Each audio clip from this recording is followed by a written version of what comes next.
So let's do one more really quick one. I want to spend a bit more time on some guards. And this one you actually brought to my attention. Kyle Lowry. Yeah, can you tell the listeners what you've learned and why you think Kyle Lowry could be potentially on the move? Well, my sources have Sources. my This is sources. a ball boys scoop right here. They've told me that Kyle has listed his Toronto home up for sale. Oh, So okay. I mean, we've seen that happen in the past, We and usually have. that means that they're in the move. Yeah, we saw that with LeBron, I'm pretty sure, when he listed up his house for sale in Miami. Exactly. Exactly. You can go the other way Yeah. sometimes too. You got like Durant buying a big house in New York Yep. before he signed the Yep. Brooklyn contract. The Yep. house does come into it. It definitely It's does. it does. Look, he could just be selling the house and and buying another one, but I don't know. Maybe he's got multiple houses. I don't know what Kyle Lowry's financial portfolio is like, but this is an interesting one to me because I guess this would tell us what Toronto think their potential is this year. Now, obviously, they started shaky. They've improved steadily throughout the season, and personally, I'm going to file this away as a bit more of an unlikely move, just because I think there's a few things going against. I think everyone loves Kyle Lowry in Toronto. I think he's a bit of a hero there. I feel like they're going to do right by him, and he can still play. He can still play at a high level. What's his contract situation? Let me look that up real quick. Unless you know off the It's top of your about head, 30 mil. It's is close it to a is it max. is it expiring? I think it might be actually. I'll look it up just now because if it's expiring, then it gets interesting because potentially they don't want to pay him after this year. So maybe they're looking to cash in while they can. They don't think they're title contenders. So I've got That's 1 year, 30 million yeah, right. Interesting. expiring.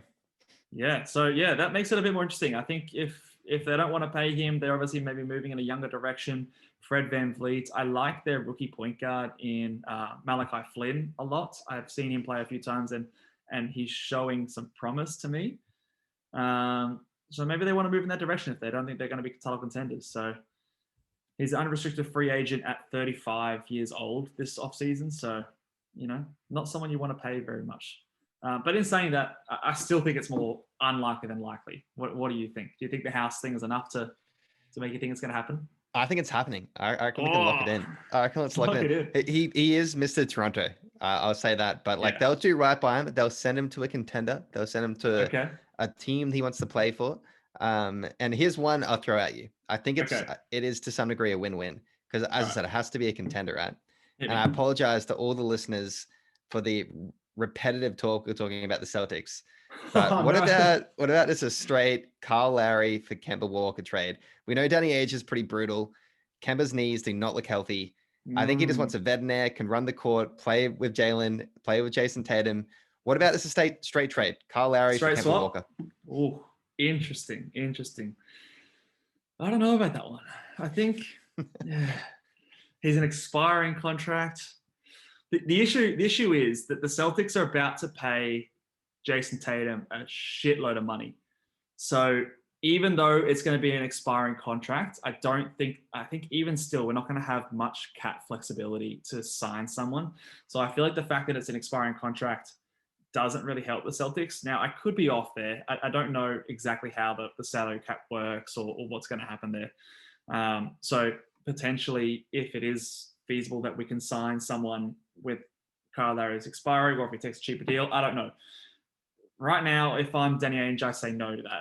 And I keep Kemba Walker, hope that his knees go all right, and at least keep him on my books for next year so that if it doesn't work out this year, I can take another run. I don't know, as Tatum and Brown obviously get older and more, get improved year in, year out, which they have shown the ability to do. So as a Celtics, I say no there. I'm happy with Kemba Walker over Kyle at this stage, just because of the age. I think the age is enough for me to say no. And I think their abilities are they're close enough that I'll take the younger player there. Even though Kyle Lowry, I say, would be a little bit better than Kemba right now, I don't think it's that much to sacrifice the future.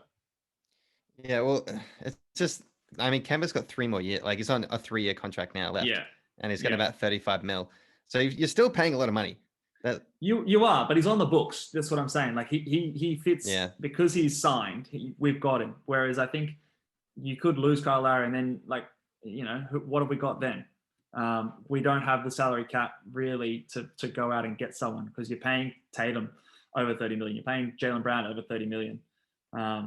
You're paying Marcus Smart nearly 20 million. So like our cap is sort of put in with those guys there.